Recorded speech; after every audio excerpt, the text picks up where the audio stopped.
So here we go, all you sports fans and rugby fans nonetheless. Don't forget, I am a huge rugby fan. I'm a rugby player. I have a game tomorrow. This video is going up today, of course. Today, Friday, the 31st of August, the very last day of August. Let's not forget that.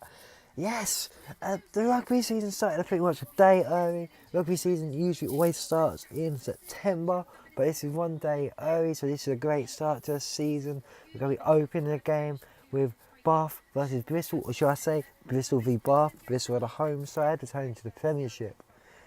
I'm going to move on to that in a second.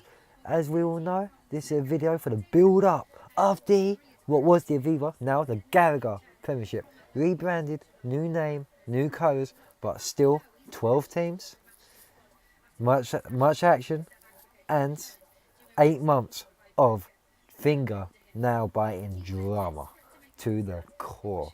We're going to start off by looking at the teams and seeing what we can possibly or probably not expect from them this season. We start here with Saracens. Yes, of course, Premiership champions from the last season, finished second in the league behind Exeter Chiefs. Had a bit of a up and down season, we may say, got lucky to finish second. I am a season ticket holder. You will see me more at Saracens games. They're away this weekend, so next week is their first home game against Bristol. They start the Premiership against Newcastle in a very tough away fixture. Don't seem to be much movement from the Saracens squad. No real new signings, really much from last season. A couple of big signings. One big departure being Nathan Earl leaving Saracens. One young guy, about 20 years old. The first real young guy to really leave Sarries. Sarries don't usually have much leaving. But he's gone to massive London rivals in Harlequins. So again, we can expect another strong season from Saracens and a tough year. Exeter Chiefs, yes. As I said, Sarries won the Premiership and Exeter topped the table. In rugby, of course, winning all your games or whatever and finishing first means squat. It really does, because we have a semi-final in the Premiership and a final. So both these teams managed to get to the final and Sarries beat Exeter. Exeter are a very strong side. They have recruited strongly. They built a strong mould. Coming to the Premiership about 6 years ago. Finished 10th and really built up, started signing marquee big names, coming in, built the team very well, very strong, very wise, experienced players. They won the Premiership the season before and came second, you can say, to Sarries this year round. Not much movement with the squad again, it's pretty settled, pretty up to date, but still hungry, and we can expect a lot more from Chiefs. A lot more predictions coming out saying again, Chiefs will probably top the table again with Sarries in second. What do we think? Leave a comment below.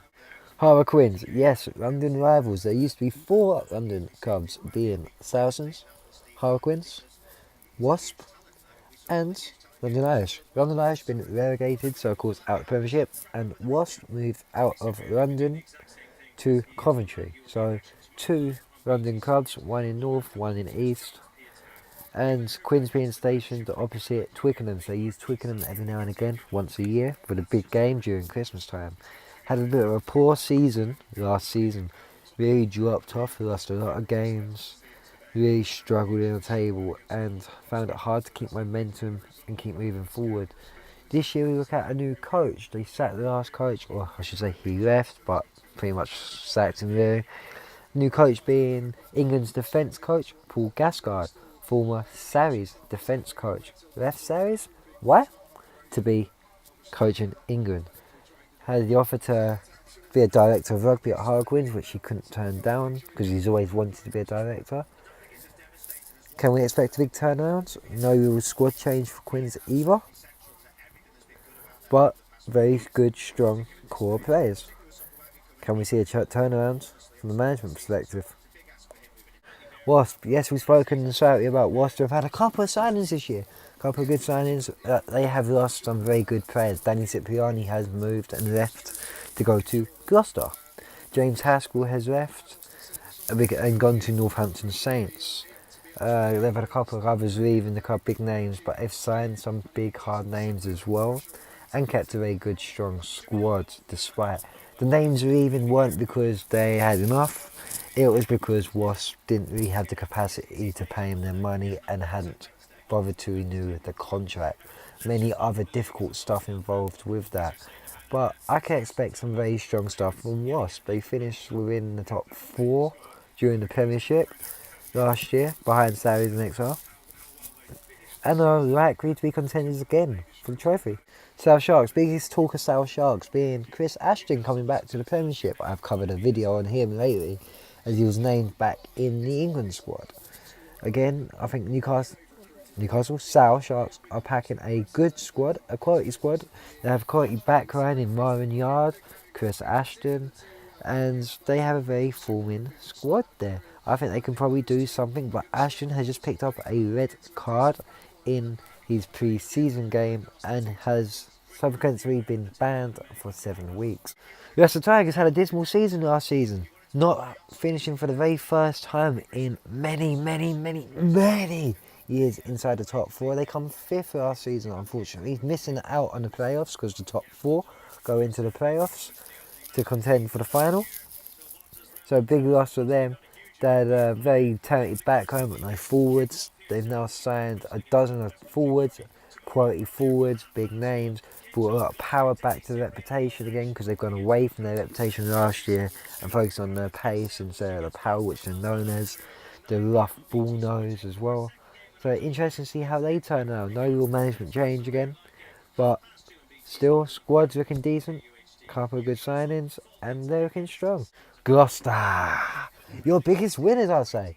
Brand new logo, brand new pitch, and works on the stadium as well as marquee signings, steering in the likes of Danny Cipriani and other many big names coming into the squad. I think they're going to be big movers, they're contenders for the playoffs, and I'm excited to see them moving on.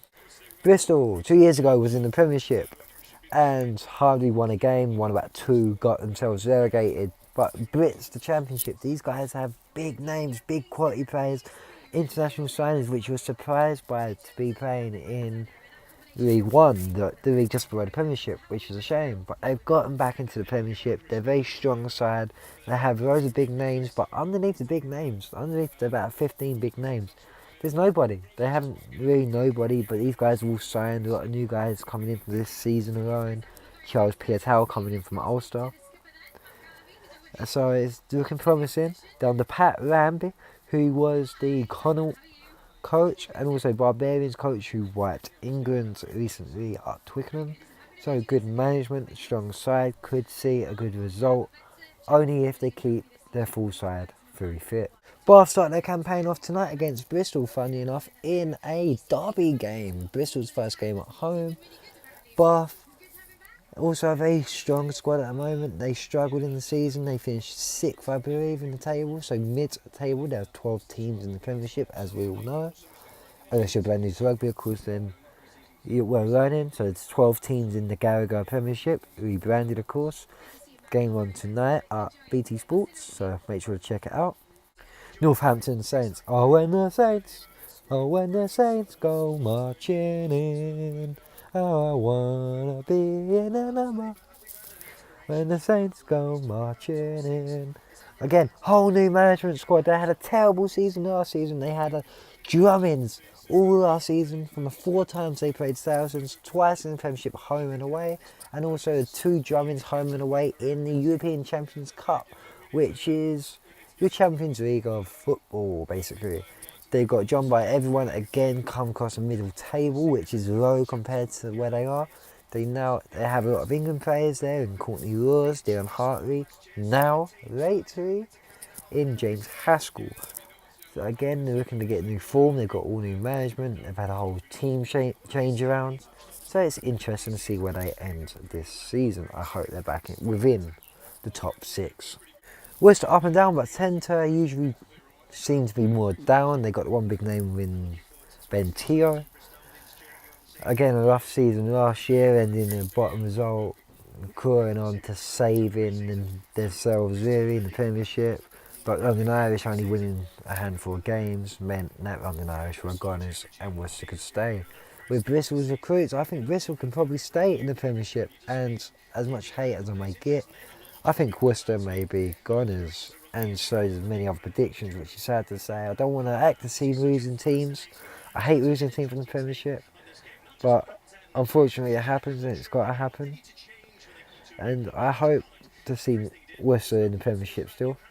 Be a shame to see them out, but I think they're the Gunners this year. Newcastle, the biggest winners, qualified for Champions Cup this year around. Usually at the bottom of the table, within the bottom few. They've had relegation battles before, but as on the real up, they've had massive signings over the last 2 years. Still big signings, big names coming in. Toby Flood coming back last season, massive influence. Nicky Gallagher as well, moving from Leicester to there, was huge. And we've seen the success and the reach of it come through with the Newcastle ranking. I hope to see more of this success and seeing more push to the finals like their heyday when they had Johnny Wilkinson and co. But time will tell. Let me know. Let me see. I want to see where these guys end up. I'm interested. Strong squad and interesting. So that is all the news from the Gallagher Premiership Rugby. Don't forget, like and subscribe. Leave a comment below on your predictions of the league table this year. I'll catch you all within the next video. Adios.